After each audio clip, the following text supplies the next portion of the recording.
اگر یہ سوال کیا جائے کہ ایک لفظ میں بتائیے دین کی روح کیا ہے، اسپرٹ کیا ہے دین کی، تو جواب یہ ہے عبدیت، بندگی۔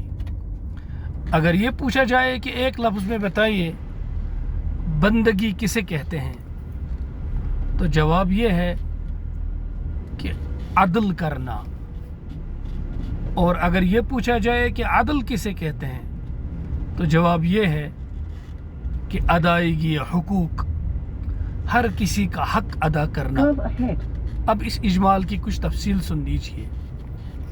اللہ تعالیٰ نے جو کائنات کا نظام بنایا ہے، یہ نظام عدل ہے، یہ ایک بیلنس ہے جس میں ماڈریشن ہے، جس میں ہر چیز کو اعتدال کے ساتھ رکھا گیا ہے۔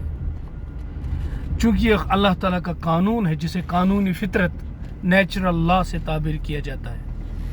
بعینی ہی اللہ تعالیٰ نے انسانوں کی زندگی کو معتدل نظام کے تحت رکھنے کے لیے جو شریعت نازل کی ہے، وہ بھی نظام عدل کے قیام کا ضامن ہے۔ اور اس شریعت میں نظام عدل کی ضمانت کیا ہے؟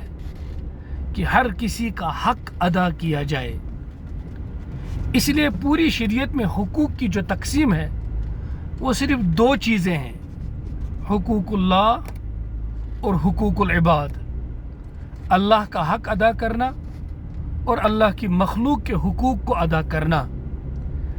ان حقوق کو ادا کرنے کا نام ہے بندگی، اور بندگی ہی انسان کے سب سے اعلیٰ اور اکمل اور کامل ہونے کا درجہ ہے۔ جب بندہ بنتا ہے تو اس کی زندگی کامیاب ہو جاتی ہے۔ اس لیے مقصد حیات بھی قرآن میں یہ بتایا گیا ہے کہ وہ بندگی ہے، اور اس بندگی کو کامل صورت میں چونکہ اللہ کے رسول صلی اللہ علیہ وسلم نے قائم کیا، اس لیے آپ صلی اللہ علیہ وسلم کو جو عظیم ترین خطاب قرآن مجید میں دیا گیا وہ ہے عبدہ، یعنی اللہ کے بندے ہیں۔